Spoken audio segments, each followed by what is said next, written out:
What's up, everyone, and welcome to another episode of Variant the Podcast. Tim, we've seen Eternals. It's out. We're here to give our spoiler thoughts on the movie. Full spoiler review of this movie. It's out in the world. We have seen it with our icicles, and we are ready to talk freely about this. So if you have not seen the Eternals, get out. Now's your time to abandon ship. Flee the situation. Yeah, eject. But yeah, let's get right into it. So where should we start, Tim? Do we want to talk about the things we like, we didn't like? Do we just want to tell them, hey, I liked it, hey, I didn't like it, and then just go? Man, I'll tell you, after seeing this movie, this is the longest Marvel movie to date. And second longest Marvel movie to date. It feels like the longest Marvel movie to date, in my opinion. But I have a lot to say about this film. Mm-hmm. I know you have a lot to say about this film. I think best way to do it is just kind of go, let's start with what we liked about it. I think that's the fairest way to go about this. Okay. Let's start with what we liked. We're really setting the tone here. We're I am. I'm probably more setting the tone from what my response to this movie is likely to be. I don't mean Are you saying you're going to feel differently than I?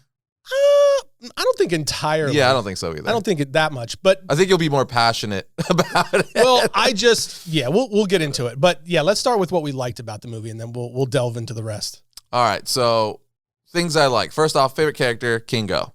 I thought he was... That was your favorort character? It was my favorite character. He was hilarious. Really? Yeah. Wow. You want to know... I'm not going to get into Icarus right now. We'll talk about that later. Okay. Yeah, that goes in the other section for me. Yeah, exactly. Because I feel like that's going to be a lot of other people's favorite character, Icarus or maybe even Cersei. I don't know. Kingo, though, I thought he was funny. I love the whole Bollywood thing. Mm-hmm. I'm just a fan of Nanjiani in general, though. I've liked him since Silicon Valley. I think his stand-up's great. And he brought that, obviously himself to the movie and then, mixed in with the superhero and stuff that he had to portray and whatnot. Also, I loved his partner, his valet guy or whatever, Karan. His human sidekick. Yeah.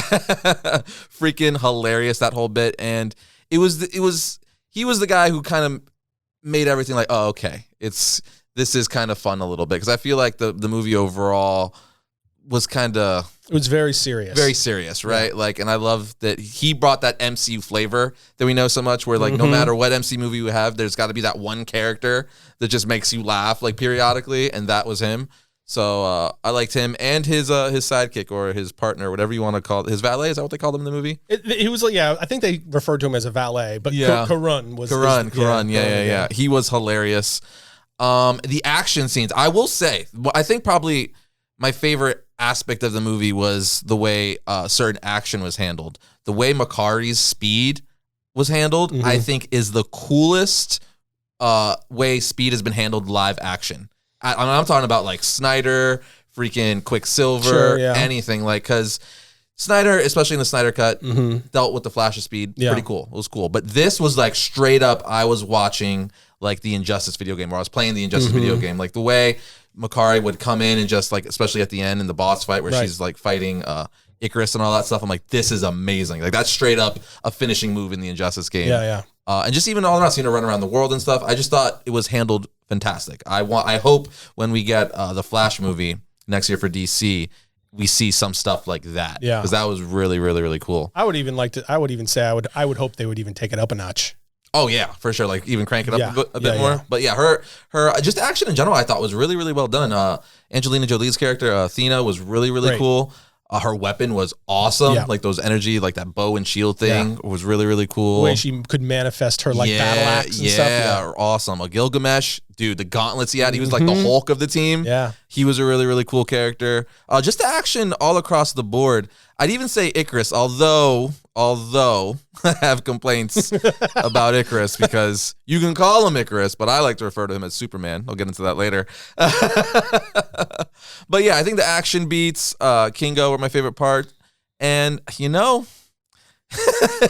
it's one of those things where... Okay, so I'm trying to choose my words carefully here just because I don't want to say something I don't actually mean. Sure, yeah. Because I thought the movie was okay. Mm-hmm. Okay. Overall, it felt very you know what I mean? I don't hate the movie. I wouldn't say this movie is terrible. I I actually don't even know if I would say, I don't want to say that yet because I haven't seen Thor: The Dark World and stuff in a while. I don't know where I would rank this overall. I know a lot of people would say this is probably the worst MCU movie to date. Well, to that point, I actually put out a poll on our variant Twitter this morning with us having seen it last night. And a lot of people are already going out to the theaters to see it, especially today, tomorrow. I wanted to just kind of put out a poll. So we've got a poll up where you can go and tell us what you thought of the movie. But so far, it's very torn.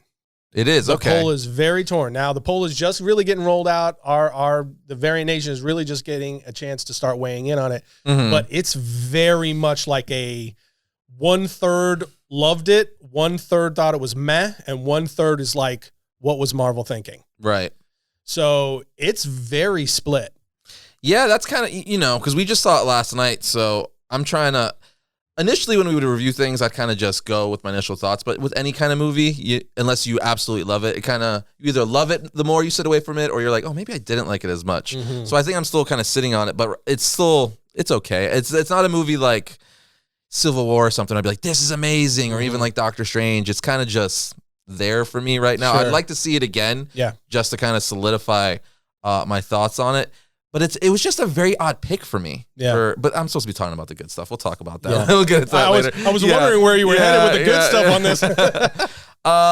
My favorite. Okay, I said Kingo was my favorite character. I know I'm kind of all over with this right now. I'm everywhere with it. I would say Dane Whitman was my favorite character. I would say. I would. But he was barely in the movie. Yeah. Barely. That's why I'm not saying he is. I said I would. Okay. That's, I would say. I was about to say that. Kit Harington, Jon Snow, love him. And anytime he was on screen, I'm like, this is amazing. Especially that post-credit scene at the very end of the movie. We'll talk about that a little later. But I was like, yeah, why didn't you give us this? But anyway. You would have been. We're supposed to be talking about things that we like, and you sound like a bitter man. Dude, because this is the first, we haven't even really talked about the movie much since we saw the movie. So this is the first time I'm kind of working it out with me. Because even today, I didn't really think about it that much. We were working, I was working on scripts and other stuff. I didn't have time to really process it too much. So I'm kind of working it out live here with you people. Well, I told you last night after we left the theater, immediately, I was just like, I'm going to need some time to really, because there was so much going on in my head. And I needed some time to really wrap my head around, what did I just watch? What did Marvel just do? And so I really was I've been kind of, I sat down and I prepped for this episode and really kind of laid out my thoughts in a bullet point. And there's a lot there. You know what it is as I'm sitting here thinking, there's a lot of cool parts of the movie, like the action, certain characters and stuff like that. But overall, I don't know, man. It's I feel like it's going to be kind of forgettable. You know what I mean? So what did you like about the movie? I liked the action, Tim. Some of it or all of it was pretty cool. I don't know, man.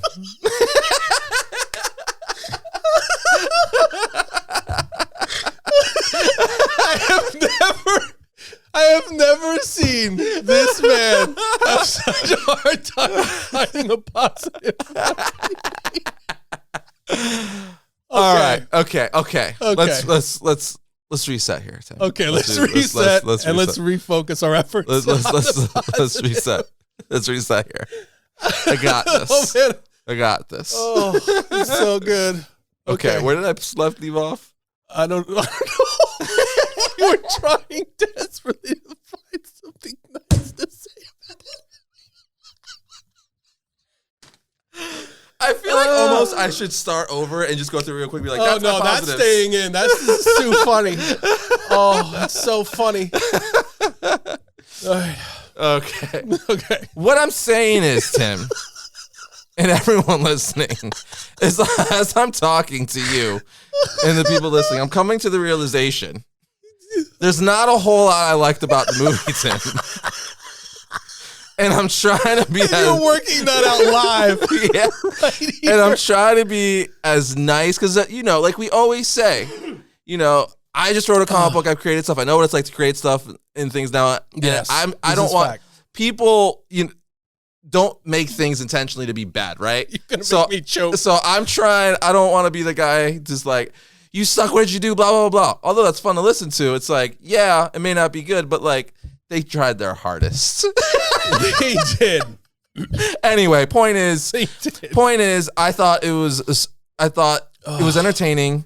And actually, I think, even with, all that said, where I'm kind of working this out and it seems like I absolutely hate the movie, I think I still enjoyed it more than Let There Be Carnage. I did. I think I still enjoyed it more than Let There Be Carnage. And we know I did not really enjoy Let There Be Carnage. So it was entertaining in the sense that, it's all the MCU stuff in there, the references, yada, yada, yada, cool action. But there we go. It left me wanting more. Do you have a longer list? That was a much more depressing segment of what I liked about this movie. I don't think I've ever derailed so big or so much on the podcast before. Oh, man. Well, because I honestly am working it out. It's hilarious that you actually just worked out. And the conclusion of your what I liked about this movie segment was, I think I hated this movie. I didn't say hate. I didn't say hate. Okay, you said it. It sounds like I hate the movie. All right. Well, now I feel better about my opinion because I actually have a few things that I did like about the movie. Was it the action, Tim? Oh, man, that was funny. But things that I liked about the film, I really loved the look and aesthetic of the movie. Mm-hmm. Just like with the trailers, I just thought visually it was just very interesting. It was beautiful to look at. The visual effects, it was just very, very well done. Mm-hmm. I know you didn't like the Celestial. It didn't bother me as much. It was not the Jack Kirby Celestial that we got in the Guardians of the Galaxy. Mm-hmm. But I actually liked the interactions with the Celestial. I thought the Celestial was cool. The look of the film was one of the big pluses for me. I really just enjoyed looking at it the entire time.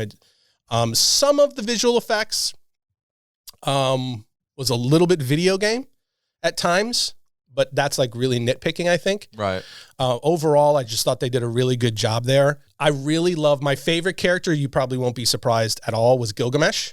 I always loved the brute of the group. I think that they just did a really good job of portraying that character. Mm-hmm. I loved his relationship with Thena. Yeah, it was really cool. I thought that was just one of the best aspects of the movie for me personally. I loved how they interacted. I loved how he always, like, she could probably defeat him, because she's the goddess of war. Yeah. But he just he defended her to the death. Yeah.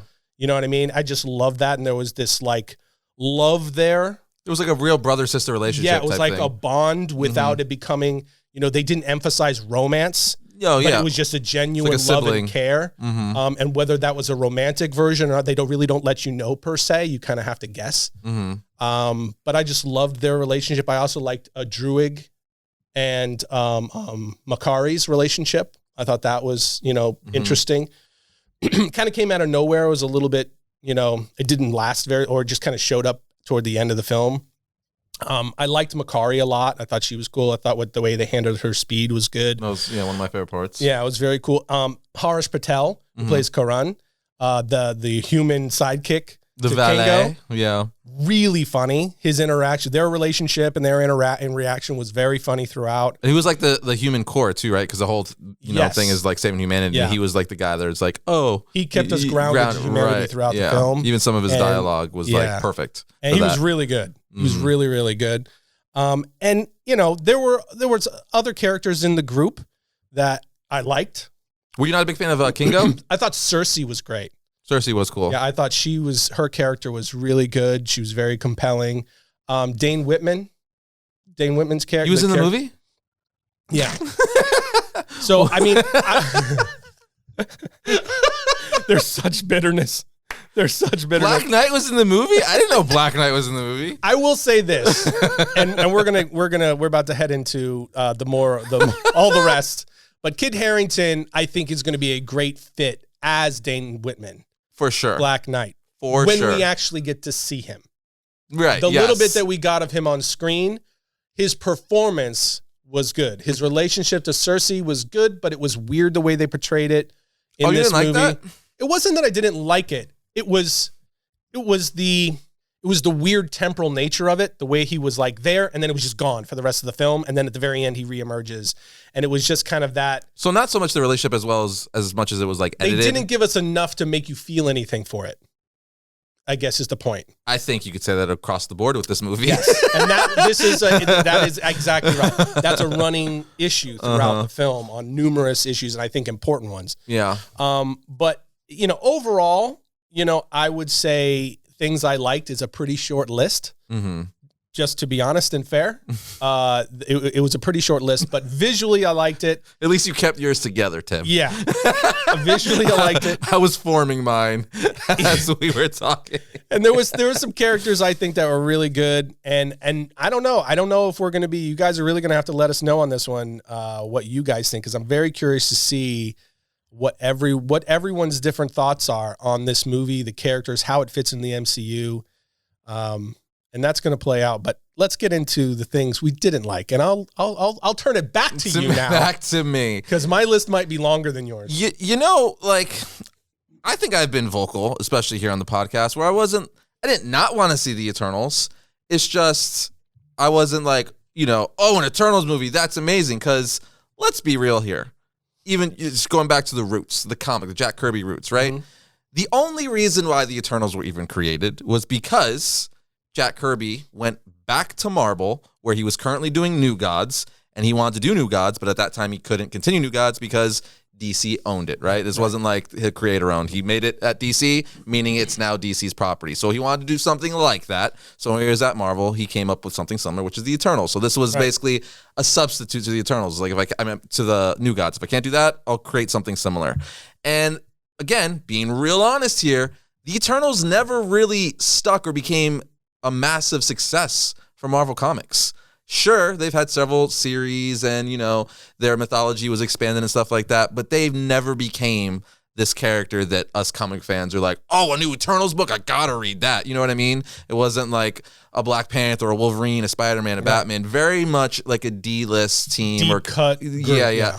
Yes, it had its fan base and there's certain people who loved it, but broadly overall, Marvel, trying to push Eternals. People liked it, but it was never a massive success. So it was really kind of weird for Marvel Studios to do this in general, even though I was on board because they kind of did something similar with the Guardians of the Galaxy. Guardians of the Galaxy, before they were introduced in the MCU and became A-listers, were very much in vein with the Eternals. They were like this D-list character. Us comic book fans knew about them. We read some of their books. We liked them, but they weren't no freaking Avengers. They weren't no X-Men. Right.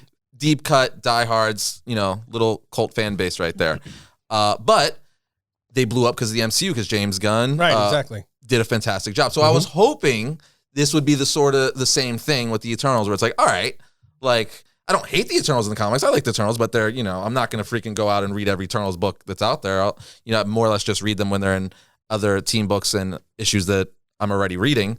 But I was hoping that, the MCU could turn them into these A-listers that now we all love, and then that even revives them in the comic books, and they have new series, and their comics become really good and sought after and stuff like that. But unfortunately, I think the director, I don't even know if you can blame the director. It's just there was a lot to do in this movie. There was more characters in this movie than in a Justice League or an Avengers movie. There was 10 Eternals, 10 characters that they were all trying to tackle at the same time, and not only tackle at the same time, interweave into the MCU, but like they've been there forever. Almost like a Court of Owls, like what Scott Snyder did. Was like they've been here forever. We just not finding out about them until now. It's basically what they try to do, but I don't think, my opinion, it worked out too well. I think they didn't have enough time. We didn't have enough time to care about any of the characters. So that's kind of my biggest gripe, I think, overall, because there's lots of little things that I'll nitpick here and there. But the fact that, because the only reason why you care about any story, no matter what it is, even a video game, comic, TV show, movie, is if you care about the characters. And there wasn't any real character that if they died or were in danger that I was like, oh, that sucks. You know what I mean? When Gilgamesh died, I was like, he was really cool, but there was no attachment there. There was no real like emotional attachment. Like by the time freaking Iron Man died in Endgame or anything like that. Yeah. Now, given that's almost not a fair comparison. Given they had a decade to build it up, but let's make it more reasonable. I would say even at the end of the first Iron Man movie, if they were to kill Tony Stark, I would have been like, because I think Favreau and team just did a better job making you like that character within those 2 hours, where by the time they were going to do something drastic, you'd be like, crap. This, I didn't feel that with pretty much any of the characters. Then let's go to Icarus, or as I keep calling him, Superman. I said it in the trailer, I think on a podcast back or two, where I'm like, whoever dealt with Icarus's character, the way he looked visually and fought, has to be the biggest Zack Snyder / Henry Cavill fan in the world. Because besides the S, not having an S and not having a cape, that was just Henry Cavill Superman. Like, yeah, for the most part. The freaking scene where like he's angry and uses like his quote unquote heat vision. I know it's not heat vision, but like it's heat vision because Superman, his right? energy blast, whatever. I was like, that's straight up what freaking Henry Cavill did when he gets mad in the Man of Steel and he just and he does. I'm like almost verbatim the same exact scene, and then even the whole like where he uses his energy beams to like blast like a deviant and then flies and it does like what's been dubbed the Superman Snyder punch now, where it's that very specific camera move where it like zooms in and then pulls out. I'm like, that's just Superman. Yeah. And just the way he flies and everything. Now I know it's kind of not fair in the sense where Icarus by nature is just kind of has Superman's attributes. He flies, he's strong, and he has like the laser vision and stuff like that. But I still think knowing that people are going to compare it to that character, you could have done stuff to change it. Because even in creating Infinite, the character that I co-created, which is a Superman-esque character, we intentionally we knew off the bat, people were going to be like, this is your Superman. We know he's our Superman. So we had to do stuff to separate him from being constantly compared to Superman. We're like, oh, he's different in this sense. Where there was none of that. It was just Superman Icarus. I think you can do it. With it, and in this movie, one of the things that surprised me is they did it to an extreme, in terms of replication. Yeah. Like you're saying, because I agree with you 100%. There was such a clear duplication of the way that the character was presented that they went so far with it that they actually recognized it in the film. Yes. So there was a self-awareness there that like we're full on ripping off Superman with this character, where they actually call him Superman in the film, and they joke about whether or not he should be called Clark. I mean, they actually reference the DC universe in the film. Like that threw me off, actually. It's a first for the MCU in general because they reference Batman. They reference. I think is that a first for either universe? I believe so. I don't think the DC universe thus far has mentioned Marvel universe. I don't either. So that I recall, maybe it's surprising too because they're rivals, right? So it's weird that like they acknowledge that Batman and Superman or the DC universe, in essence, is a fictional comic book universe in the MCU, and also Star Wars. Obviously, Disney owns Star Wars, but it's still weird. That one's least. But it's still weird to think that like this fictional universe is acknowledging that other famous fictional universes are fake in that universe. You know what I mean? That's like their entertainment. But anyway, so Icarus, very cool. It was very well done, but I'm just like, that's Superman. Like, it looked great, but I'm like, Superman. And it also kind of made me feel like, hey, man, I think, I call him Rob Stark because the guy who played Icarus. Kit Harington? No, Kit Harington is... the guy who played Icarus. Yes. That's Richard Madden. Richard Madden. Like, I feel like if Henry Cavill doesn't want to do it, we can cast him as the next Superman. He kind of looks similar. I mean, I think it's too late for that. Yeah. Don't get me wrong. I want Cavill to play Superman forever, but they're doing him dirty. I feel like it's a matter of time before he's like, I'm out, Warner Brothers. I've waited too long. But yeah, so Icarus, really cool visually, but I just kept thinking Superman. What else? Freaking Dane Whitman, Tim. That was probably the biggest disappointment for me. And I knew it, though. I knew it. I even said to you, I'm like, watch, he's not going to be in the movie that much. And sure enough, he was barely in it. He was never Black Knight in the movie. We just get that tease at the end of the film where he tells Cersei, he's like, look, there's something about my family history I got to tell you, which alludes to, he comes from the lineage of Black Knights. And then the post-credit scene, we see him with the Ebony Blade, all that stuff. But I'm more interested in seeing Black Knight now than any of the Eternals we saw in that film. Which is sad because he appears in the film for like 10 seconds. Right. He's legitimately probably in the film for 5 minutes of the movie, something like that. Yeah. Few scenes. It's not much at all. Yeah. And here's a big one, Tim. It's actually around Icarus again. They made him the villain. Yes, they did, Arris. Icarus the villain. I got thoughts on that. They made The Prime Eternal, in the comics, he's the Prime Eternal, right? The villain, the bad guy. So that's another thing. Like, they changed a lot in this film. I would say they changed almost everything. No, like everything that matters and that is like important to the Eternals as characters and as a group of people. Yeah, and I'm not even talking about like, oh, they made Ajax a woman. Oh, they did this. I'm talking about literally the origins. Yeah. And how the Eternals were created. Like, everything was redone. They barely used anything from Jack Kirby, which is like, really? He's literally called Jack the King Kirby for a reason. Like, if you're going to copy or adapt anyone's stuff, you do Jack Kirby, but you wouldn't change it because it's Jack Kirby. It's like, you know what I mean? It's like, it's just like all there for you. It's basically like a guide. So I don't know. That was weird. I hated that he essentially was the villain of the film. Like, he was straight up the villain of the film because they led you to believe. Was he? I mean, I guess so. Yeah, he has to have been because he was the one fighting the Eternals. Because you think Crow is the deviant and the main deviant in the film, which, by the way, it's another gripe. The deviants didn't even need to be in the film, and the deviants weren't even really deviants, right? They were just this thing. They're deviants, but like, again, nothing like the books because the history is so rich in the comics. Again, I'm not the biggest Eternals fan, even in the comic books, but Jack Kirby still did a good job with like fleshing out the universe and how because I was hoping they were going to merge the Eternals like in the books where they say the Celestials basically, in doing experiments on Earth with like the apes and stuff like that or the cavemen made 3 different races, which is the Deviants, the Eternals, and humans. And I was hoping they would link the Celestials to humans and all that stuff and just keep the core. They didn't keep any of it. Nothing. Any of it. And and then they make the freaking leader of the Eternals like the freaking villain. And then why was Crow or the Deviant even in it? Dude. Because he just kind of runs away at the end. Sort of. Like, not really. I didn't like the designs of the Deviants. It was, yeah. I'll let you finish. I don't want to go off on rants until you finish your thoughts. I didn't like the design of the Deviants, just because I told you last night I'm so over Hollywood doing this Michael Bay-esque like beast, like lots of lines, lots of color, over glossy look. And I feel like there's 2 types. You got that, and then you got like even Doomsday and BVS. I'm like, where it just looks like this weird alien thing from like Cloverfield. I'm like, there's more than 2 different monster designs, Hollywood. Like, literally, the comics designed the character for you.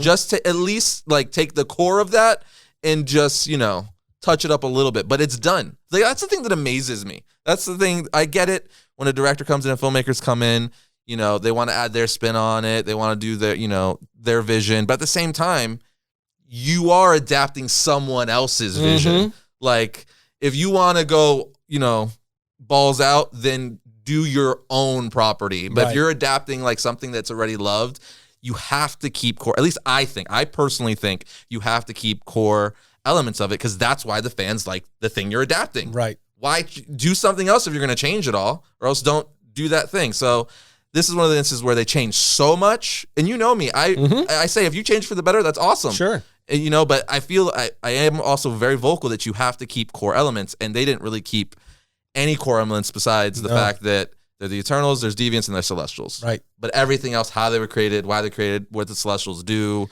with them is all... I feel like they even distorted where the Celestials fall in the grand scheme of things. Yes, for sure. Yeah. I mean, even down to that level of a fundamental change. The fact that the Eternals now are basically... robots. They even say it in the movie. They say it themselves. They're like, are we like robot androids? They're not even an actual race. They're like clones from Westworld. Right. They're not the powerful even ones. That's the whole. Literally, that is the core of the Eternals, where the Celestials create 3 different races: the humans, the Eternals, and Deviants. They're not even a race. They're like you said, Westworld robot things, and that I don't know. As a comic book fan, it kills me because. You have all the pieces there for you. And Marvel usually does a good job with that stuff too, which is more shocking and why I'm kind of more frustrated about it. They usually keep the core stuff, change things, and sometimes even change things for the better, where I'm like, oh yeah, that is cooler or better. Right. For me, that's not the case this time. And I'm very disappointed. I'm sure I could go on and on, but I don't want to be here for like 40 minutes just talking. But there was overall, I guess I will say, I didn't care about the characters enough because I didn't think it was done in a way for me to care about the characters the way they wanted me to. Icarus, I didn't like that he was the villain. You took the leader of the team, made him the villain. You also made him Superman. Yep. And Dane Whitman, I wanted more of him. I kind of get that one. That one I understand because it's an Eternals movie. Yeah. It's not a Black Knight movie. And they already were dealing with 10 characters, which I think kind of was a mistake. I think they should have brought that down a little bit, or at least just focused more on like 4 or 5 of them. I don't know. Maybe someone could have done it. I don't want to say better because I don't want to be like, yeah, but you know what I mean. Yeah, I don't know. That's where I lie, Tim. That's where I lie. I'm trying not to like bash the director and everyone involved because, like you said, she's very accomplished. It's just and I think in this regard, when it comes to this movie particularly, you said maybe it wasn't the director or whatever. And this one, I kind of have to lay it at the director's feet because she's the she wrote the story, right? She didn't write the whole screenplay by herself, but she's responsible for the story and she directed the film. This was really her vision. Ultimately, Kevin Feige obviously plays a huge role in what gets made, what doesn't. So he was aware of what gets made. And, this is just a matter of like subjective differences of opinion of like what would have been better or not, or not as good for the story and for the Marvel Cinematic Universe at all. And, it's kind of like, we're questioning the people who created the MCU in the first place. But yeah, we are. There was a lot of issues. So we already mentioned that this had like a more serious tone, this movie. One of most of my issues with this film are story related. I would say almost all of them. I feel like they were trying to take things in such a more philosophical, and don't get me wrong, the Eternals has a definite philosophical element to it and all that kind of stuff. But I feel like they were trying to be poetic almost in a sense and philosophical in a poetic sense so much that they overreached and that they tried to make it all serious and stuff like this to where I think it just overstepped in a number of different ways. And as a result, it made the story overly convoluted, messy, and there was just a truckload of expositional dialogue in this film. Just a never-ending stream. You don't like the celestial dump of oh my gosh, dude. It was just like scene after scene after scene where they were explaining to you all of these things instead of just telling it through the story and letting the story or letting the story play itself out and telling it that way. I get it when you're trying to introduce this kind of very deep element of a world, you've got to explain some things. So I was expecting 1 or 2 expositional scenes in this film, like deep expositional films, maybe even like a prologue, sort of a thing.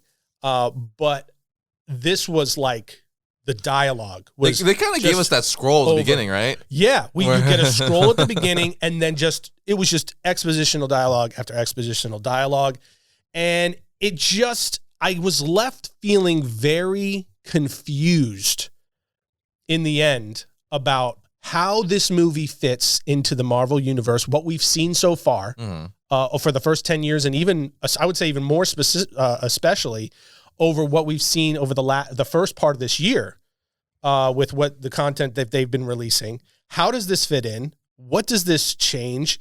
How does this work? What is this going to do to the MCU going forward? How is this going to work? It left me just with a million question marks of like, legitimately, I said last night when we were at the theater, it's like, what did they just do? Not from the sense of like, oh my God, this movie was so bad, what did they just do? But in the sense of like storytelling, like what did they just do? I'm very bewildered about what they just introduced. Right.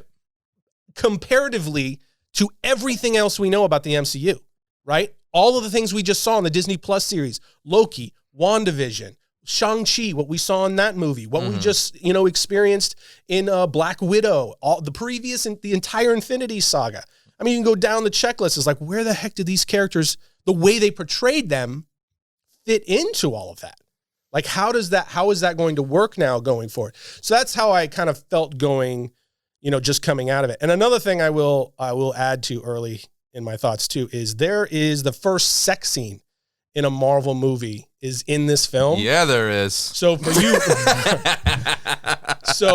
you parents out there, I know like there's a lot of parents that probably be taken off guard by that. Mm-hmm. So do what you will with that information, but there you go. It's in there. So for you parents out there that care about that sort of thing, planning to take your kids, just know that there is a sex scene in this movie. They don't show any nudity though. They don't show any nudity. Just so people know. No, but you know they're naked. Yeah. And you know what's going on. Believe me. The no pants dance is happening. Yeah. It's significant enough to where you're not going to really want your 10-year-old staring at it.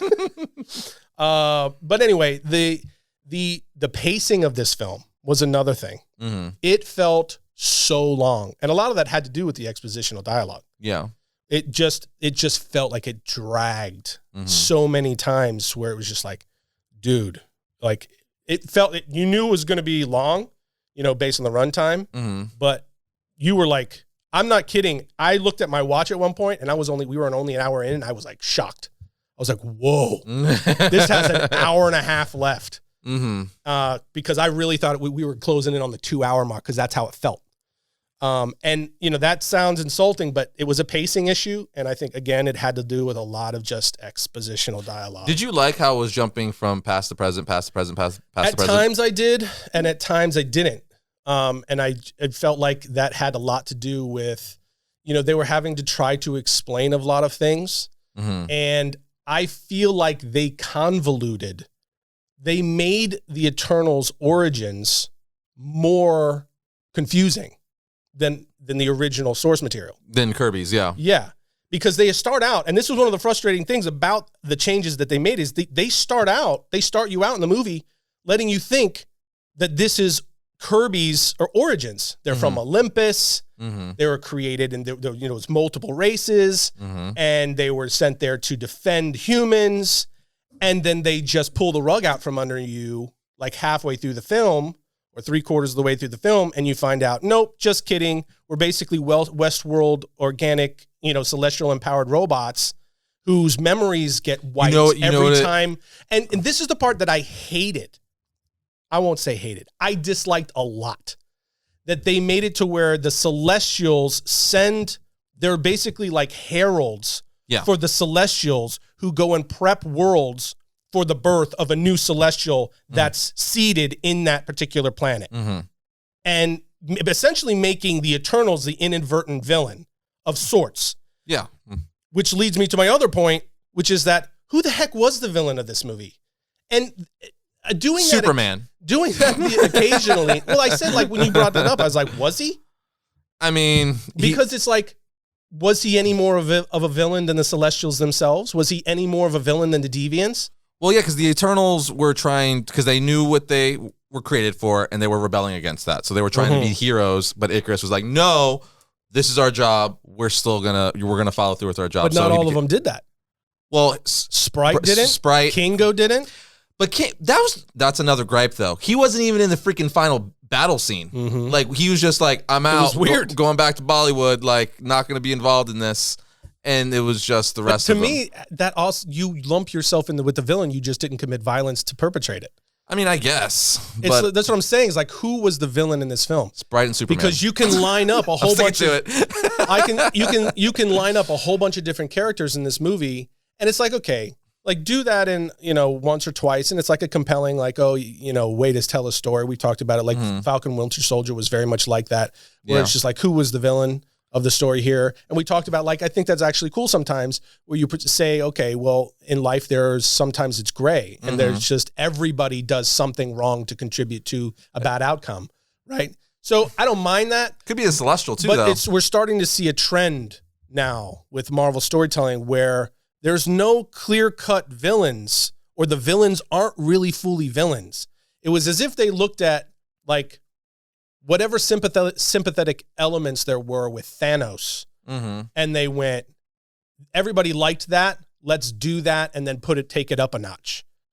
And it's like, yes, but you're forgetting that Thanos was clearly a villain. This was a genocidal maniac, and that was abundantly clear. Yeah. He was just deluded by this idea that he was actually doing something helpful. Right. But that was just speaking to other genocidal maniacs throughout history who had the same concept. They kind of mentioned that in the movie, saying, I believe it was Thanos, or at least a genocidal maniac, where they were saying, because of the nature of their creation, they were like, yeah, but like what makes this one life more valuable than their lives? You know what I mean? Which is why they eventually turned. But to that point, I guess the Celestials were, I mean, you could say the Celestials were the villain then because they're the ones who created everything. But isn't it kind of like Galactus in the sense where Galactus is a villain, but really, he's a force of nature. The only way he survives is by eating planets. So if he doesn't eat planets, he dies. So he's not doing it because he wants to necessarily kill everyone. It's just he has to do it because that's what he eats. You know what I mean? So it's like you said, it goes to that where it's like, I don't know. They're doing that Thanos, Ra's al Ghul, greater good thing. Yeah, and well, I don't even see it as a greater good, and I think that would be the argument, is what I'm saying. Yeah, I think they even, because that's the way they kind of paint it, and why some of the Eternals go back and forth. They're like, oh, well, if you kill the Celestial, you're eliminating the possibility of new worlds, of all new worlds, and a bunch more life than what's going to be lost here in this whole thing. And that's one of the things that I really don't like, and it kind of really rubs me the wrong way. And you're seeing similar undertones in the new Dark Ages comic that Marvel has going now under Tom Taylor, where there's this almost like a sympathy towards genocide to reduce population. There's like this weird like underpinning, like, there's a point to be made there that's a little unnerving for me. With Apocalypse in the Dark Ages you're talking about? Well, just like for instance, how like Spider-Man, Peter Parker in Dark Ages, spoilers for Dark Ages for those of you who haven't read the comic or seen our episodes on it, which you can find on our main channel.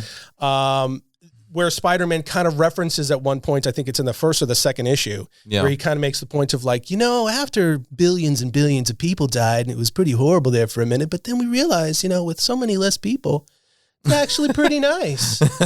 Just this kind of weird underlying ideological take on like, hey, maybe if we got rid of a bunch of people, it wouldn't be such a bad idea. The Bill Burr method. Yeah, it's just a little bit unnerving because I feel there's a little bit of a... We're the only species that protects the weak. Yeah. But this is where I think this movie kind of ran into a weird... there was a cognitive dissonance to the philosophy that it was trying to apply to its storytelling. Yeah. Where it was almost like it was partially sympathetic to Thanos' view, but it was also saying that you have to defend all life, even the most minuscule, like simultaneously. So I don't think it really fully even knows what it wants to think. That's was one of the things that I noticed is it was kind of trying to dance on both sides of a fence, which I just think is weird. It kind of goes to my point of it tried to be so philosophical and in a poetic sense almost that it diluted any clear messaging, and it made it overly convoluted and really messy. I did like how they messed with like the humanity stuff though. You know what I mean? Like the whole like God humanity thing where Druid, right? Druid, yeah. Druid, he can like control people's minds essentially. So he's like, I liked his story. Well, yeah, his story is one of the ones I like the most just because he eventually says, screw it. They're going to kill each other.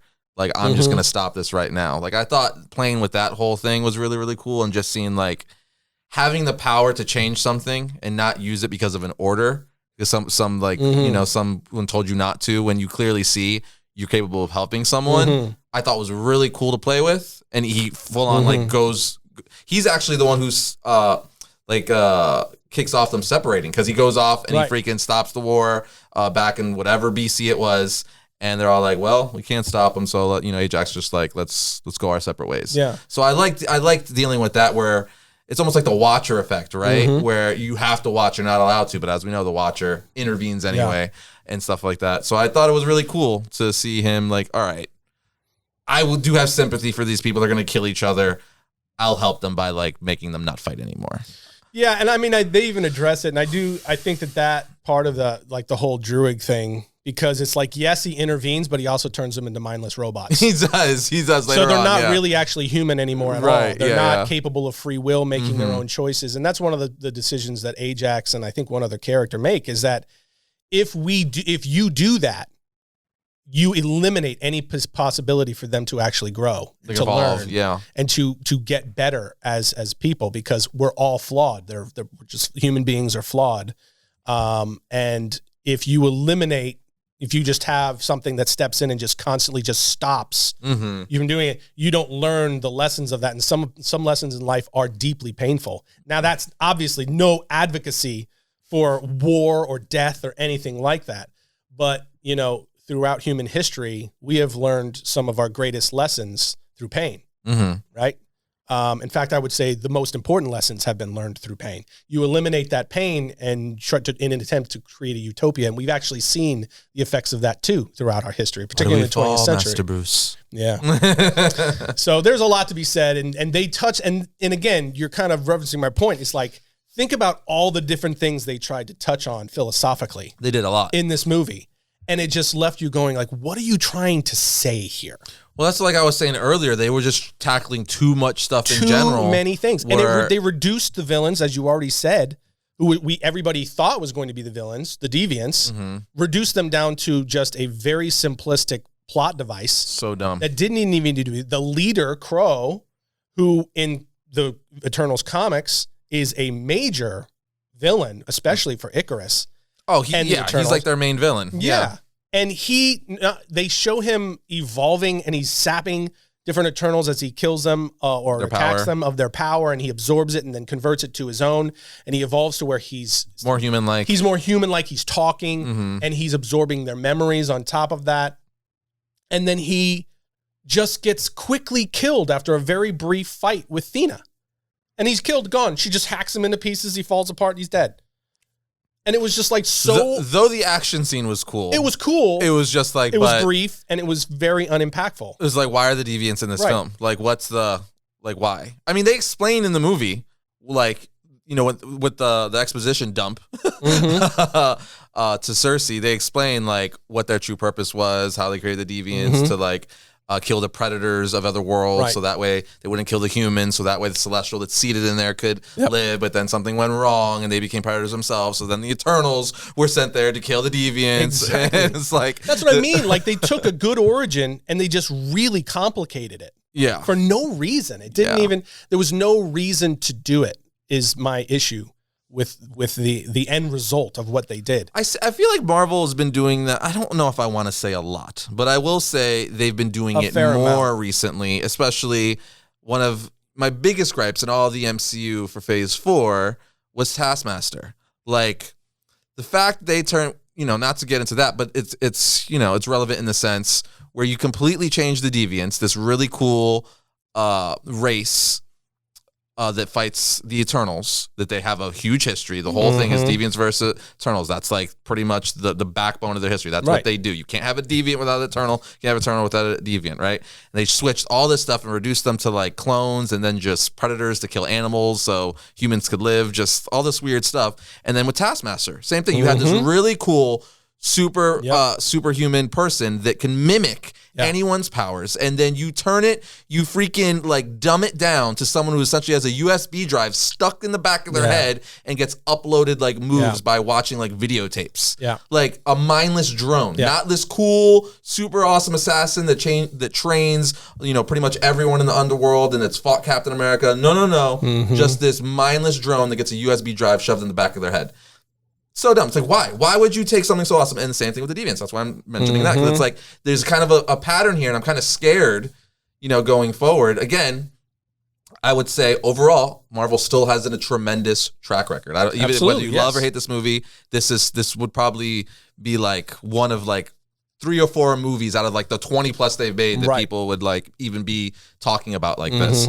So I would hope, you know, that's not gonna I would hope that's not going to continue to happen, but I don't know, with Black Widow and Eternals back to back so close to one another and getting similar things where they're just completely dumbing down and changing cool backstories for no reason, especially when people are excited to see these characters. You're like, yeah, and then you're like, but it's not anything remotely close to what I know. You just literally took the name and did something completely different. Right.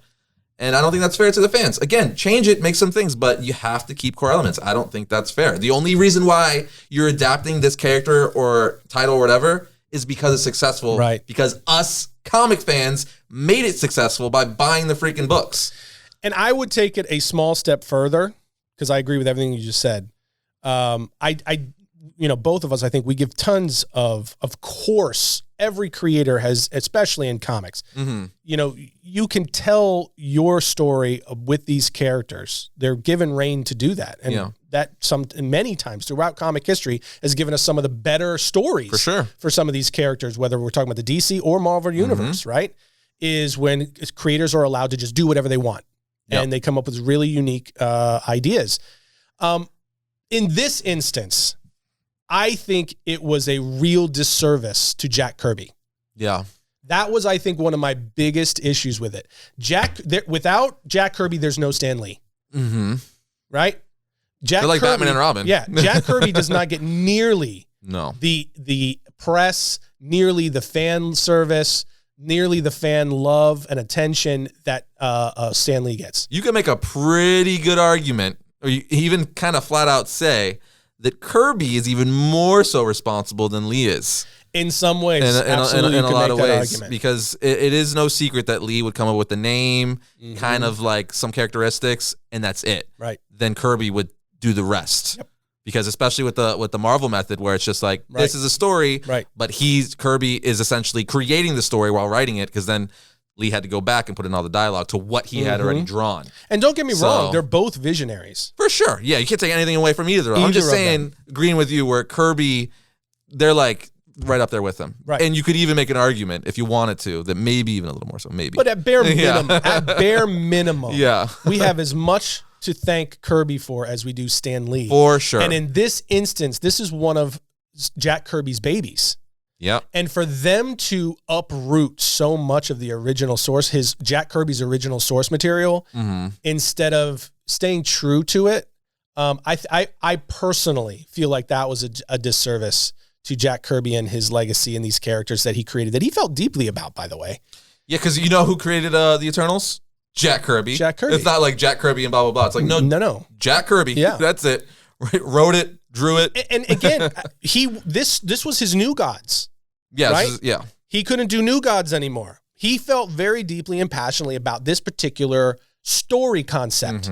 And whether we're talking about the New Gods or the Eternals, it was really the same core concept. Yeah. He really loved this story. And I just think that they, as you said, I think that they should have, at its core, and they should have stuck to it. And as they did, they led us to believe they were going to do that. And then they just gutted it.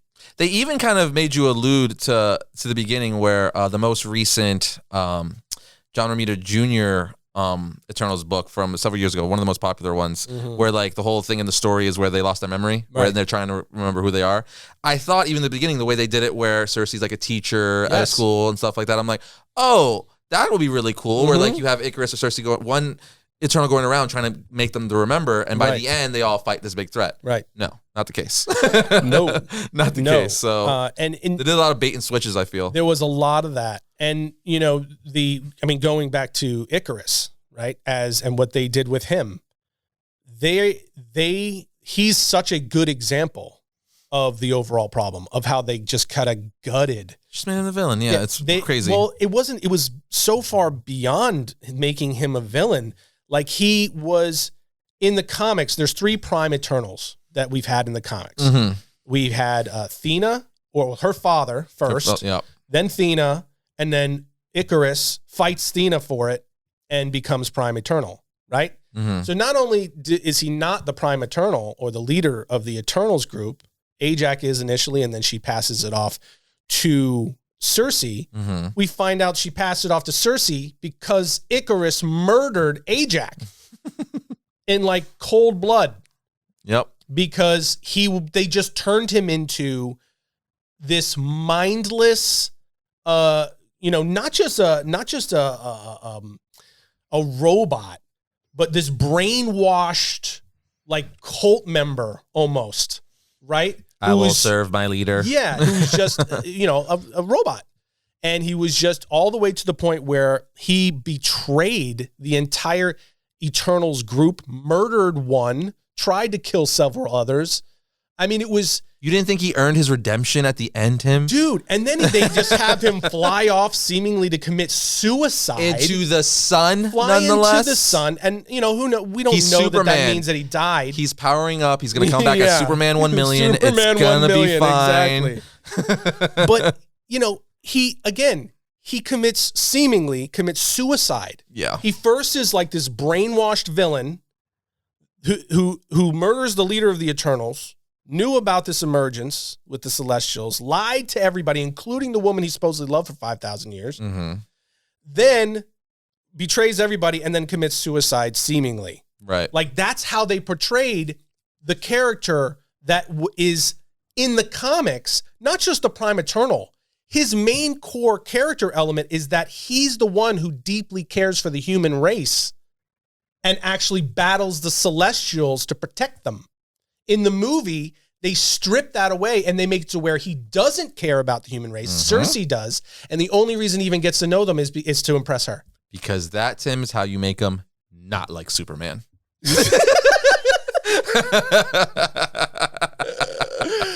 But, you know, I kind of run through all that to just emphasize this was the broader point throughout you saw that play out throughout the entire story, where they just changed it so dramatically that it convoluted, made it really messy. And in the end, for me, especially, because there was so many things going on, and I think you've alluded to this several times, it had so many different things going on because they made it so convoluted and messy that by the end, there was so many things that just felt unearned, especially the climax. It's like they got to this point where it's like, only Cersei can save us. And I was like, why? Why is Cersei? Like, you haven't told me anything. Right. Like, even when that part where she turned, she doesn't even know how she did it. She turns a deviant into a tree. When they're about to kill her, and she just somehow turns this deviant into a tree. And they're like, how do you do that? She's like, I don't know. I've never done it before. And they never really explain how she did it. But she ends up doing something like it at the end, obviously, to like save the day. And they say it's because she's able to, you know, use that she's the Prime Eternal, so she's able to connect. That's the other thing, the Unimind. How they introduced that into the MCU as like this kind of flippant thing that Phastos comes up with right at the end. Right, like as this kind of like, hey, I got an idea that might work to save the planet, to kill the Celestial. When in the comics, the Unimind is this like hugely important like ritual that only the Prime Eternal can initiate. Right? It just goes in line with everything they do, what they did with the movie. They just changed everything. After thing after thing after thing. And by the end, you were left like, okay, I mean, it happened, but I don't care why. I feel like... And I don't even know... To some degree, you didn't even tell me why it happened or why it should matter. Like when at the end where Icarus goes to kill Cersei and stop her. His redemption. Yeah, his supposedly redemptive moment. Yeah. Right? And then he doesn't. I was just like, okay.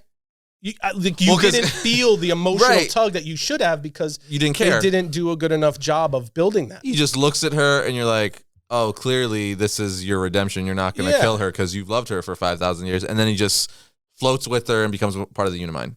And I cared much more about, like, why did he join the Unimind? It was just... Because it was his way. That was his way of being like, before I kill myself, I will redeem my actions. But I cared much more about Gilgamesh's death.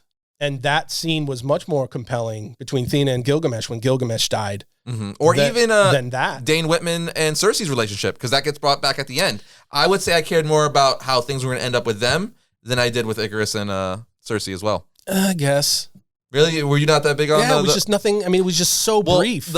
But that's my point here. Like, I cared more about that than even the Cersei, fair. Icarus one. The other thing that drove me nuts about Icarus, and I don't know if you felt this way, was how they built up his power set. Oh, yeah. And he's so, oh my God, it's Icarus. Yeah. And he got beat by freaking everybody. Phastos tied him down and essentially defeated him. Well, he was soloing within like seconds. And that was the other thing. Like, what was with the weird animosity between, like, even at the end where Phastos says, I've wanted to clip your wings for a long time. What do you mean, dude?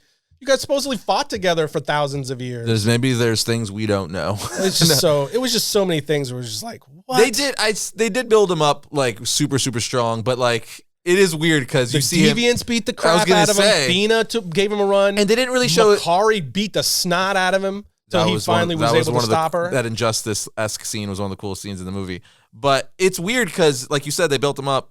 And though he had the laser vision, the energy vision, and he flew, they didn't really show any super strength or anything. No. You know what I mean? Like, they did. A little, but like... They did. For sure they did. I felt like especially against the Deviants. I felt like they showed Gilgamesh's like way more brute force. Yes, for sure. Than Icarus when they're building Icarus up to be. He was like the Hulk of the group. Right. But like if Icarus is a Superman of the group, he should be on par, just in a more like controlled, cleaner fashion, not just pure rage and like I beat things up. You know what I mean? More just controlled and precise. Yeah. So I don't know. But I would say that was true throughout the movie with all of the Eternals. These are Eternals.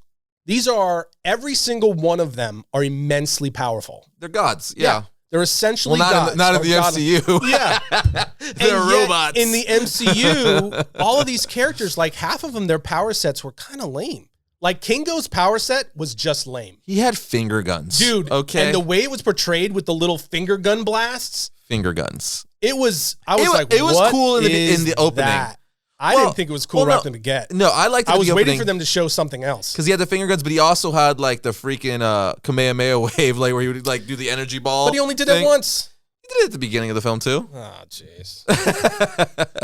I just felt like it was like they were trying to portray them as these immensely powerful beings, but then they didn't really show them to be all that powerful. Like I feel like they showed Captain Marvel to be way more powerful. She was demonstrative or demonstrably more powerful in the films than the way they portrayed the Eternals. That's on purpose, for sure, because Feige said she is the most powerful character in the MCU. And that's another question. This takes me to one of my other big points about this, is in the end, because as we know, the Earth was chosen to be, a seed planet for a new celestial.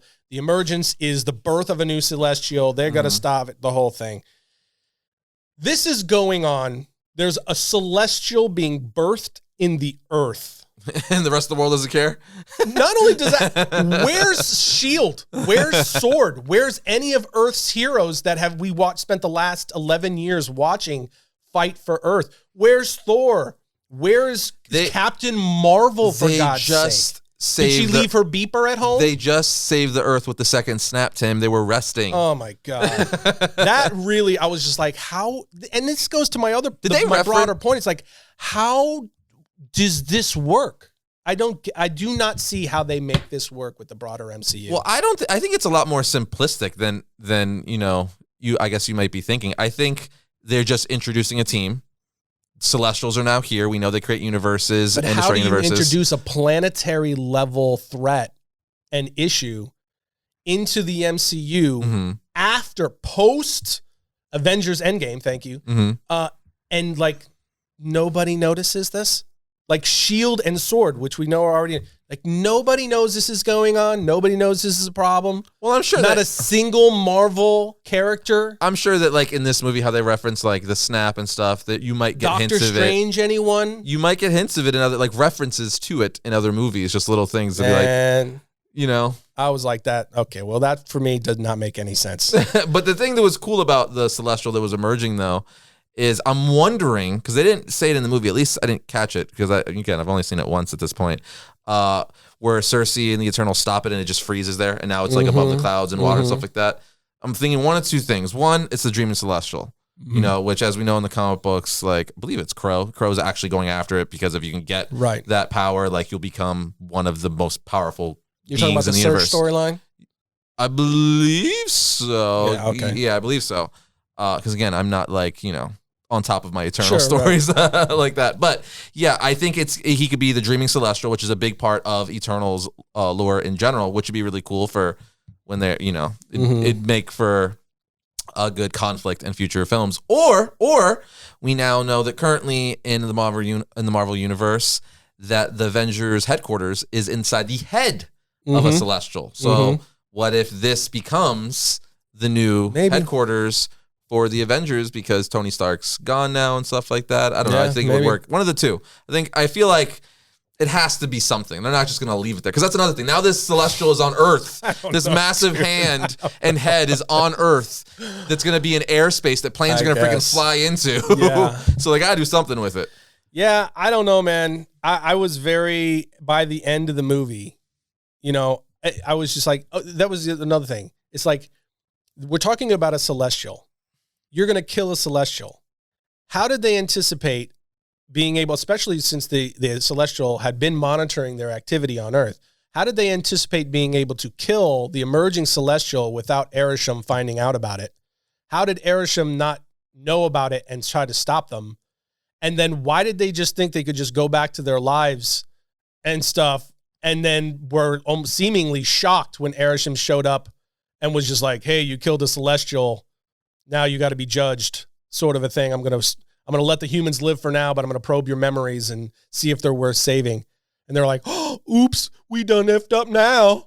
Right? But the other Eternals, they're on the ship, so they don't get teleported away. Only the ones on Earth. That was my own thing. It was like, how are they able to escape? Because they're on the ship, Tim. Oh my God. Is it like, it's like Celestials cloaked? Yeah. There was just so many things that left me going. Sprite's human now? That's another thing. Sprite is a human by the end. Where Cersei was like, yo, because the whole, that was another thing. The whole ongoing theme in the movie is Sprite is, pissed off that, the Celestials made her that way, not an adult, so she could do all the things her quote-unquote brothers and sisters, or fellow Eternals, rather, can do. So she's mad about that. We find out through Kingo, who he points out that she's actually secretly in love with Icarus, which is why she's wanted to stay so close. You find that out midway through the film. Which adds some things, which is actually why she turns bad, because she just wants to follow Icarus. She's like, maybe if I do everything you say, you'll love me. But then, I guess she comes around at the end too, and then Cersei's like, hey, I have the power now. I'm a prime Eternal. I can make you human. And they make her human, and she complains about going to school and taking tests. And it's just like, okay. Yeah. All right. So I guess you won't be in future movies because now you're a human. At least we think. Yeah, we think. But yeah.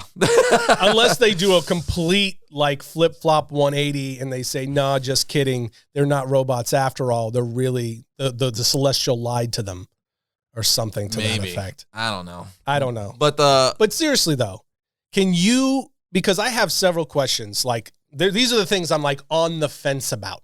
And that I have just questions. Because at the end of the film, we talked about that we had that scene with Dane Whitman. He actually pulls out the ebony blade. That's the second post-credit scene. Right, that's the second one. The first one, Harry Styles is revealed to be Eros, a.k.a. Star Fox. Star Fox, yeah. Right? And he arrives with his Pip the Troll as a sidekick, which, by the way, the visual effects for Pip were pretty rough. People are saying that. They are. People are saying that. It was pretty rough. He's voiced by Patton Oswalt. Patton Oswalt, yeah.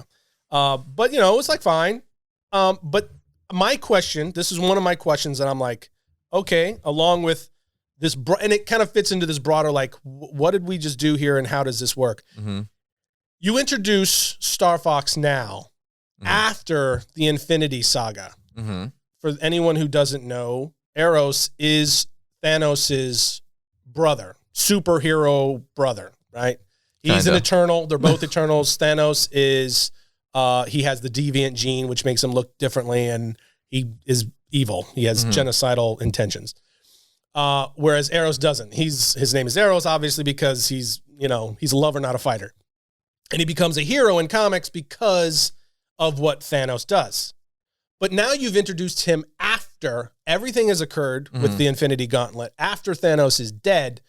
So it's well, how is that? Why would you wait until after all of that to introduce this character? What's going to be his role in everything? Is this going to somehow lead to a retconning or some kind of a new spin on Thanos' backstory in the MCU? And what happened to their home planet of Titan and all this kind of stuff? How is that going to play into that? So, I was cool, okay, new character or whatever. But I was just but why would you wait until after Thanos is dead, considering his story in comics, to introduce this character? And then where does he fit in to all of this? It was a little bit weird.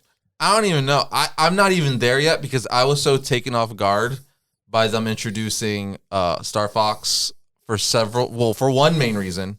And the main reason being, he is a massive womanizer in the comic books. Oh, yeah. Massive. So much so, on Earth, he got taken to court for using his, mind, changing powers to trick women into sleeping with him. Yeah. Which is a no-no for anyone. It's not a good idea. Not a good idea at all. He also was responsible for breaking up She-Hulk with her boyfriend by, manipulating their relationship and stuff like that. So he uses his powers to get women, right? Essentially, whether it's to put it nicely, whether it's directly or indirectly, he uses it to get in bed with women. So he's a womanizer, right? So I'm like, how are you going to introduce that character into the MCU? That's not, I feel like, not gonna work. But then I thought, I'm like, hey, every character in this movie is not how they're like in the comic books, so maybe that's why you're doing it. I guess. I mean, my bigger thing is I just keep thinking, again, this is why I said right to start with the broader parts of my take on this film was so much of my issues are story related. Is I just keep thinking about how do these pieces fit? Especially now, think about where this movie landed. Everything they did in this movie landed in between Shang-Chi and Spider-Man No Way Home. As you mean in the timeline, like where it takes place? Like where that movie landed. So it's like, they say it's after, this is after the entire Infinity Saga. Oh, yeah, they reference a snap. Yeah, they reference it. So it's like, okay, is the timeline of the Eternals after No Way Home? Is it before No Way Home? That we don't know. How does one affect the other? It has me, honestly, a little, like, way more nervous about No Way Home, especially now when I think about this movie and what they did in it in relation to some of the comments that have come out of Kevin Feige and Tom Holland and the director of No Way Home, where they've been kind of like, fans need to temper their expectations. Tom Holland with the bittersweet, almost seeming like he's kind of sad about some things, but he can't say what they are yet, to where it's like, they could mean nothing. But then it also could mean something. Yeah, I think I'm almost kind of checking out in the sense where, like, that's not good either. I said this, no. Well, I said before, as far as the speculation, because the Marvel there's so many things that we've speculated and fans in general have speculated that didn't happen, right? The WandaVision, I feel like being the first thing at the beginning of the year. There's things we wanted out of even the Falcon Winter Soldier. Loki had the biggest ramifications for sure. That one I think ended really, really well with introducing Kang and all the different timelines and stuff like that. But even like with the What If series and now this, I feel like maybe things are just a lot simpler than we're thinking. I think maybe we are just overthinking this. Like it's not supposed to like be like that, intense. Okay. So let's explore that a little bit. So then how do you think this fits into everything else that Marvel's doing, and how do you think it's going to impact the MCU? Because unlike with DC, where we're able to look at that and go, there's a real possibility that none of this is tied together and they're just doing individual storylines. Yeah. Right? That's not the case in the MCU. No. Everything is tied together. Everything affects each other. So how do you think that's going to work? I don't know, but looking at the Eternals movie, thinking about it, like nothing really in it affected the MCU on a broad scale, right? Like what happened in this movie besides a giant celestial head and hand popping out of the earth that's going to have ramifications for any other thing going on currently? Well, the Earth almost got destroyed. That happens every Marvel movie. One. But more importantly, I would say, is you had this huge introduction of this new backstory of Earth in general. Right. Introduced. You have the introduction of these Eternals that are out there. Some of them, Black Knight now introduced. He was still present on Earth, which means the lineage of Dane Whitman was present, right? In the Ebony Blade, which I thought was interesting that the Eternals knew about the Ebony Blade. Did you catch that? Makes sense because throughout history and stuff like that, because they even referenced King Arthur's sword. And as we know, Black Knight, the original Black Knight fought alongside of Excalibur, or King Arthur rather. And they had it amongst a bunch of artifacts and stuff. Sprite's even like, is that the Ebony sword? Yeah, exactly. He's like, no, it's Excalibur. Yeah. So you have that going on. But then I think more importantly is everything that was introduced about the Celestials. So all of that was introduced about the Celestials, why they chose Earth, how Earth evolved. How did Thor not know that? How did Odin not know that? Right? I mean, you can kind of continue down this thought process and I know we're thinking maybe too deeply about all of these things and people are going to be like, oh, it's just a movie. Okay, fine. That's what we do here, guys. That's why you're here. We're talking about these things in depth. But I just thinking about like the whole storyline around the Celestials, who the Eternals were on Earth, how things got started, seeded, the deviants themselves, all that stuff, right? It's like, but now you have this interaction with the Celestials, a Celestial appeared not just in the Earth, but one appeared right over the Earth. Yes.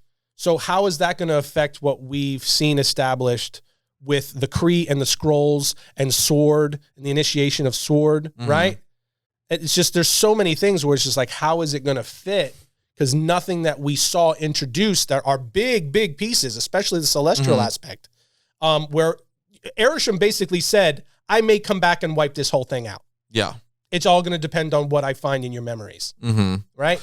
Well, we know that, you know, I guess what I was saying before is like nothing, it introduces a lot of things for sure, but nothing directly affects anything yet. It's just like, here are the pieces, but we haven't told you when we're coming back, if we're coming back. We're just saying, these are the players. We can use them if we want. Well, okay, I'll put it like this. How does this fit with the rest of the broad multiverse storyline that's been unfolded?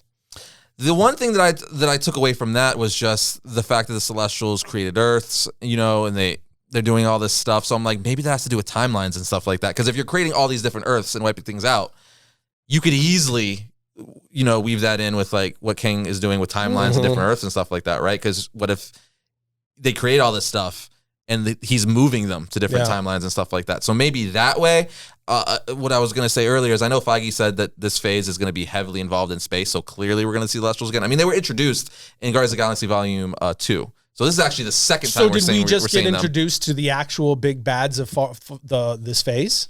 The Celestials? I would still think it's got to be... This is who everybody's got to come together to fight, is the Celestials? I would still be banking on Kang, though. Do you see my problem? I would be banking... I mean, but you don't...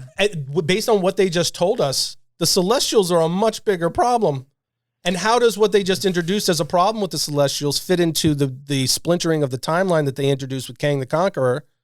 And then how about the teasing with the Darkhold, the introduction of the Darkhold and the potential teasing of Chthon or Mephisto, who are these huge But I don't know if we're going to get introduced. I don't know. Maybe not.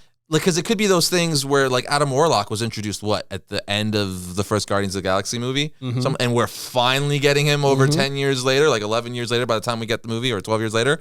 So it could be one of those things because they're just, Marvel does that all the time. They always introduce pieces, and then they'll come back, like, a long time. So I don't necessarily think they're going to have to focus on it right away. Like, I don't think we have to see it in Far From Home or Blade or, like, any other Disney Plus series, you know, that's coming out next year. I think they could wait because we don't even know if we're getting Eternals 2. The producer came out and said that's not in the works or even being talked about right now. At the end of the movie, it says Eternals will be back. Right, but not necessarily in a sequel. Movie, no. Right. So we don't know if they're going to get the direct sequel. The next time we see them might be in an Avengers-esque type movie. But Captain Marvel's also very cosmic. Captain Marvel would have to know about the Celestials, right? The Kree, all that stuff. I guess my thing is that when we get in the first 10 years, you knew who the ultimate threat was very early on. Yes. There was a very clear through line. And fans, they let fans know this is the story. We're going to Thanos. This is the story course that we're on. And with this one, especially now, because up until this point, I was like, hey, there's, I see where this could be going. They're to open up the multiverse. They're introducing Kang. They've teased some other things over here with the, Doctor Strange and how he might be involved in the multiverse aspect and, possibly Chthon with the Darkhold and Scarlet Witch. Now, after this movie, I'm just like, I don't know what you just did. That was my takeaway. That's kind of my problem, though, with multiverses in general. I love multiverses, but it's kind of like, it's hard to deal with, man. It's really, really hard because they're introducing Multiverse of Madness, obviously. Spider-Man, like, what does this mean? You got the tease of Freak. I still think it's weird that we got the Fox version of Quicksilver. It's like, it wasn't, but they knew what they were doing. Again, so it's like, what does this all really mean? What are you doing? Are you just setting up to where now you could bounce around to different Earths and you have different realities? Yeah. I don't know. That's my problem with just time travel and alternate realities. It's just so confusing, and there isn't a real through line because with that, anything could happen. But I do think Kang the Conqueror has to be a core villain in that, just because you're introducing Black Knight. And one of the main stories for Black Knight in the comic books is he's the actual one, and when he joins the Avengers, he's the one who defeats Kang the Conqueror. Because he wasn't an Avenger at the time. He turned them down. He's like, no, I got to go do stuff. I got a castle that was left to me. I'm inheriting it. I'll go over there. But he comes back, finds out that freaking the Avengers have been taken out by Kang the Conqueror because he's been gifted powers to take out the Avengers by like the Elders of the Universe.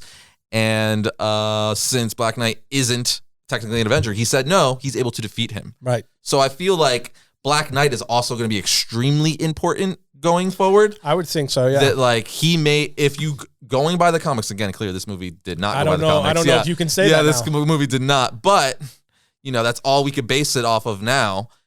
He was the key. He's the key to defeat. And it's Kit Harington. He's a freaking Jon Snow, a massive actor. He's going to be a big role. Right. So you would think he's going to be part of the Avengers and be one of the reasons him and his empty blade can take down freaking Kang the Conqueror. And we can't go without saying, in that final scene where he goes to lay hold of the ebony blade, he finally goes to pick up the ebony blade. He's about to touch it, and you hear the ebony blade talking to him. You see it starting to react to him, and just before he does, we hear the voice of what sounds like Mahershala Ali, which is Blade, which is off really screen. Say, "You sure you want to do that, Doctor?" Which is really weird, right? Like, because I agree, it does kind of sound like him. It sounded a lot like him. But how does that make any sense? There you go. Because listen, and if it was not him, I will be surprised because it sounded just like it did. Mahershala Ali has a very distinct voice, right? And it absolutely sounded like him, who we know is playing Blade, and we've all been waiting to see him. How are they going to introduce him? Where is he going to pop up? He's supposed to get his own movie, but then it goes right back to the point of, how does that play into this? Right, because it would make more sense. Because my mind went straight to, oh, well, it's one of his ancestors, very like Percy or something like that. Because in the comics, he has like, you know, the previous Black Knights and ancestors talk to him all the time. It's part of his shtick. So I'm like, okay. But to you, like you said, it does kind of sound like Mahershala Ali. So I'm like, but that for me, that makes no sense. So I'm like, maybe it was just one of his ancestors. I don't know, because who knows? It was clearly meant to be ambiguous for us to currently have this conversation, so we don't know. We're just guessing. But if it is Blade, it's like, cool. I want some Blade. Mahershala Ali is probably going to be fantastic as the character. But why are you showing up at like a freaking museum in his office? Do you need the Blade to kill some vampires? Like, what's happening? So I'm reading right now, confirmed. It is Mahershala Ali. Oh, it is? That is Blade. Okay, so you were right. It again, that definitely sounded like his voice. Kit Harington actually confirmed it. Okay, so then it's not an ancestor. Nope. Why is Blade there? There's the question. There's the question. It's freaking cool. That's his first quote-unquote cameo appearance in the MCU. But why? What is he doing in that? Because he's in London, I would imagine, right? He's in London in his office. Yeah, right. What does Blade want with the Ebony Blade? What is Blade's tie to Dane Whitman Black Knight? I mean, I guess it's comic books, right? You could obviously do something. You could do anything. So you can make it make sense. Yeah. But to me, it just... But what an odd thing to throw in there right at the end of this film that already created so many confusing elements and inserted so many confusing elements into the... Wait a minute. Now I'm trying to think. Now that we know it's Mahershala Ali. Well, there's a storyline. Well, not even that. We know the Ebony Blade, it's cursed. Sure. Right? The blood curse. Yep. Right? They even allude to it a little bit in that post-credit scene where he's going to touch the blade. It has the inscription there and his eyes kind of turn black. Right. Every time you use the Ebony Blade and you make it draw blood, it draws its user closer and closer to madness. Yep. So much so that Dane Whitman in the comics has like given up the Ebony Blade before. He's like, no, I'm out because it drives you mad. So that's the curse. Yeah. So I'm wondering, blade, Ebony Blade, blood. Maybe, and we know it's clearly a famous artifact within this universe because Sprite and the Eternals even knew about it. It's like that the Ebony Blade. Like they know it's like Excalibur. They know it's this very famous weapon. The Blade's like, maybe don't use that because A, you'll go crazy, or B, this is the key for me to defeat something I'm going up against. Maybe so. I mean, he says to him, "Are you sure you're ready for that?" So does Man, but why would Blade know he has it, too? I don't know, man.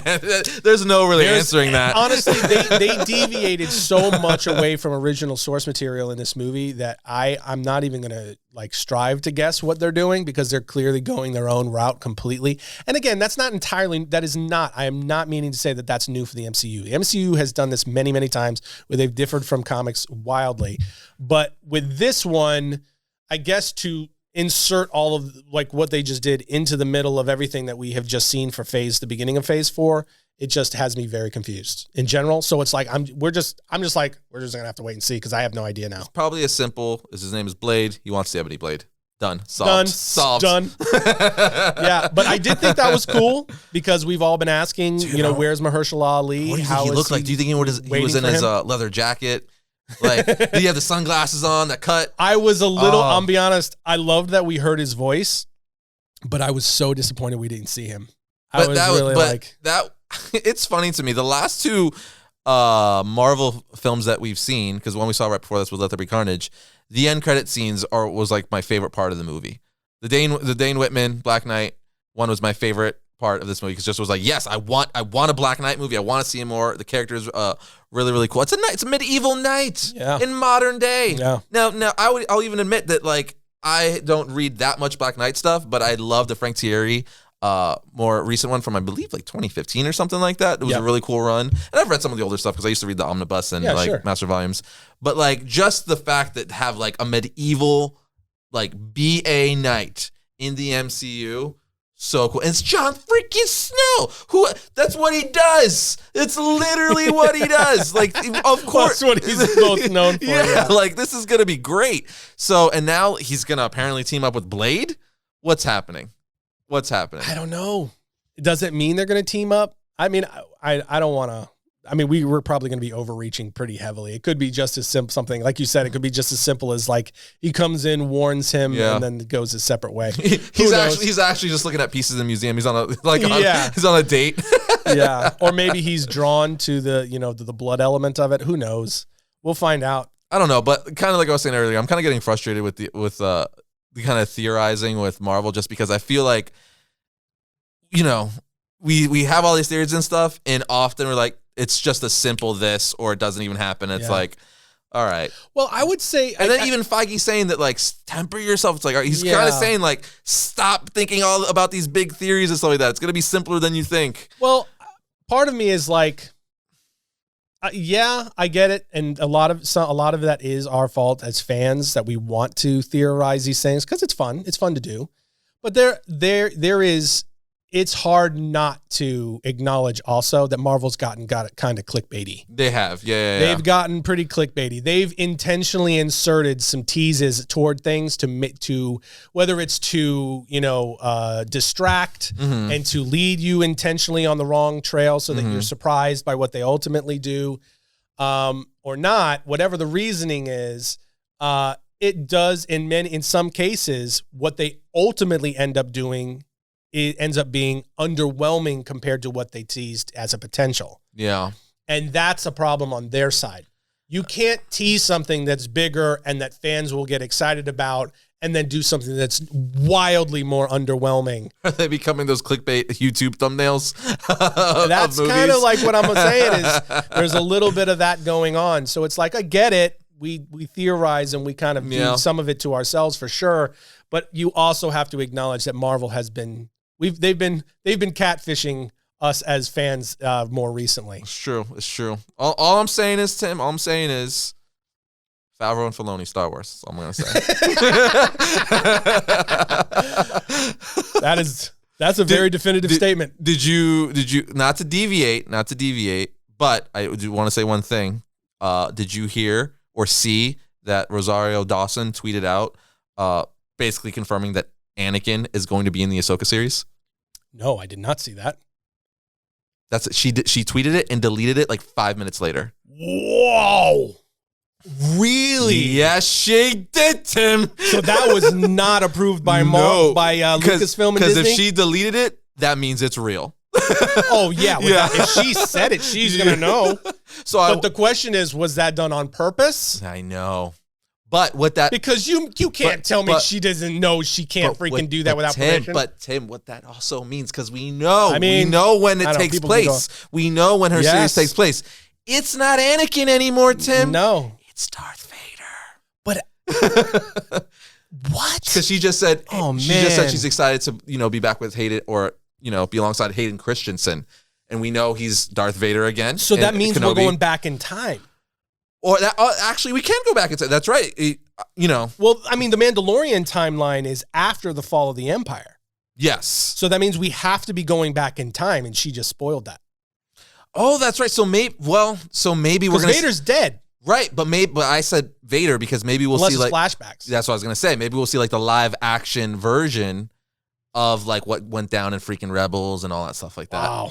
Like little glimpses or like side pieces of like conversations. Dude, if they make it to where they tell a story of her in the same timeline as the Mandalorian with flashbacks because the Clone Wars and post-Clone Wars. So let's get this straight, because this is going to be easy to get confused because there's a lot of timelines. So when she appears in The Mandalorian Season 2, this is after the fall of the Empire, meaning Vader has already sacrificed himself. He's dead. Anakin's dead. Correct. Okay. The Ahsoka series takes place right in the same time as The Mandalorian Season 2, right? I don't know. I have not seen them discuss timelines of the Ahsoka series. So that's because that's my question. Okay. Does that mean that the Ahsoka series timeline is going to take place in the past, or more? I would think more likely it takes place in the Mandalorian timeline and they do flashbacks. Do you think, because since Rosario Dawson is playing, she's already an older Ahsoka, right? We know obviously she was like the Padawan to freaking Anakin. So we wouldn't see flashbacks of her with Anakin, because then it wouldn't be Rosario Dawson. It would have to be a younger version of her. They would have to cast a different actress, right? I think they could swing that. You think they could make her look younger? Yeah, she's very young. She's young, very young looking, especially. I guess what I'm saying is we don't know what timeline, when it's going to take place. Are going to be flashbacks? If it's not, are we going to get Anakin as Anakin, or are we going to get Anakin as Vader?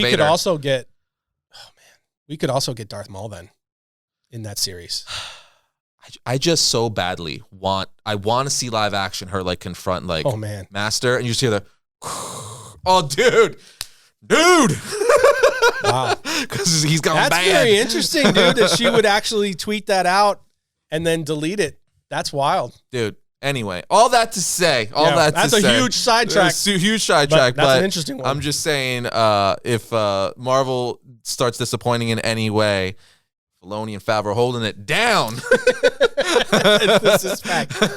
This is facts. And we're actually gonna talk about at some point, maybe later at the end of this year or the beginning of next. We're gonna do a little breakdown of who's doing it better, Marvel or Star Wars, and why. I think you may know where I fall, and that says something. But we're gonna know more after we see the Book of Boba Fett. That's true. After we see Spider-Man: No Way Home. Oh, No Way Home. Okay, No Way Home. That may change course. That may blow the doors off everything. That may change course quite a bit. We'll have to see.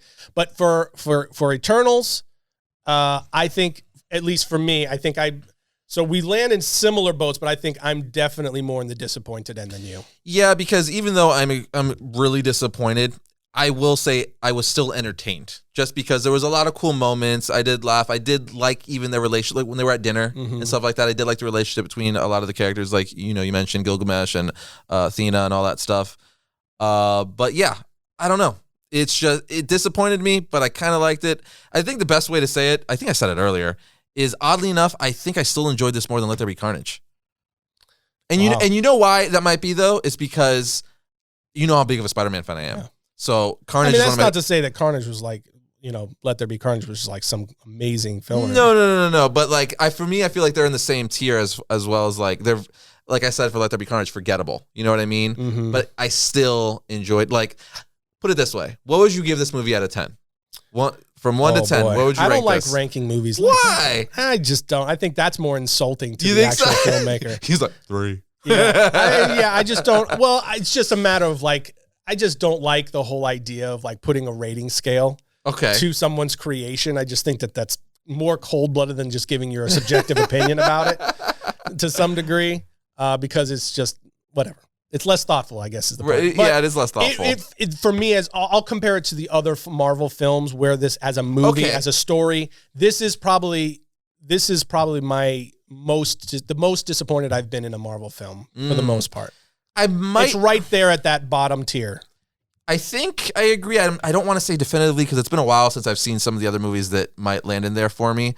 So I'm not going to say that yet, but it's definitely not. It's not top 10 for sure. As far as like movies you liked, MCU movies overall, like it's definitely bottom tier for sure. Yeah. But how about the most 3 current? Black Widow, Shang-Chi, Eternals. Those are the 3 that really came out. Rank them, or like which one did you like?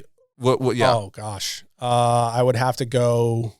Because we both really enjoyed Shang-Chi, so I would imagine that's the... Well, Shang-Chi is definitely number 1. Shang-Chi was great. Without question. Yeah. So Shang-Chi, Black Widow, Eternals. That's my order too. Yeah. 100%. Yeah. Because I really like Shang-Chi. I mean, now if you if you just took all the Marvel films and put them down, I would say Eternals is probably in my bottom 2. Along with Ragnarok? Because I know you're not a fan of Ragnarok. I know you're on the other end. But for different reasons, though. Okay. So probably Thor: The Dark World? Because I can still watch Ragnarok and recognize that the movie was actually, I don't want to get into it. I don't want to be mean. Man, that's tough. I don't know what my second would be. Actually, I'd have to think about it. But it would be at the bottom. Okay, but as far as the 3, mine would be Shang-Chi. Love that freaking film. Awesome. Black Widow. I also really like Black Widow. It's freaking the Taskmaster thing. It's just left a bad taste in my mouth. I was like. Yeah, I know you didn't like it as much as I did. I was disappointed, and it was very 50-50. And then Eternals was all right. It's one of those movies where, like, I guess the best way to put it, to summarize it with just, it's not an MCU movie that I'd be like, oh, I really, really need to see that again, or I want to watch that again. You know what I mean? Yeah, again, my I will watch it a second time, though, just to kind of solidify things. I'm tempted to, but it felt so long the first time. It's going to take me a minute to do so. But I will say my biggest, just to emphasize, my biggest issue with this was story, and I was very disappointed that that for me, in my opinion, they did a disservice to Jack Kirby's story. That's my biggest gripe, how they basically just took the Eternals name and just did whatever they wanted with it. Yeah. They didn't really take much else. Yeah. And there was some, definitely there was some things that they played with that were similar, but they gutted so much of it that was really probably at the heart of my disappointment. But we got coming next. We got Far From Home, or No Way Home rather. No Way Home. And we also, I think people are sleeping on it, but this year we're also getting the Guardians of the Galaxy Christmas special. Hawkeye, don't forget. Hawkeye and the Guardians of the Galaxy Christmas special. I haven't heard many people talking about that. No. And that's... Well, they haven't advertised it much. Is it not coming out this Christmas? Is it next Christmas? I haven't heard anything about it, so I don't know that it is. I could have sworn. It might be. Because I know next year, you heard about that too, that we're getting the Werewolf by Night Halloween special. Oh, next year. Know that. Oh, yeah. Next year we're getting a Werewolf by Night Halloween special for the MCU. They actually just cast who we're all assuming is Werewolf by Night. I forget the actor's name. I'm sorry. But that will be next. That's a year from now anyway. So that'll be coming out next year. So I'd imagine, I guess the holiday special isn't coming out this year because they would have to have teased that. I'm trying to see when it comes out right now, just to see when the release. Yeah, it says December 2022, so next year. Oh, it is next year. So that's why we haven't heard much about it. Oh, so they're probably going to try to line it more with Guardians of the Galaxy Volume 3, like kind of probably try to piggyback it or something. That makes sense. Yeah. But anyway, that is our thoughts on the Eternals. Yeah, and do let us know what you guys think. I'm very curious to see what you guys in the audience thought of this movie one way or another. Let us know in the comments below. Also, go to our The Variant Twitter and vote on that poll. Let us know where you landed on the Eternals movie. And also tell us where you think this fits into the MCU as a whole. That's the big thing that I want to know what you guys think about this. Because I am just kind of like, I have no idea.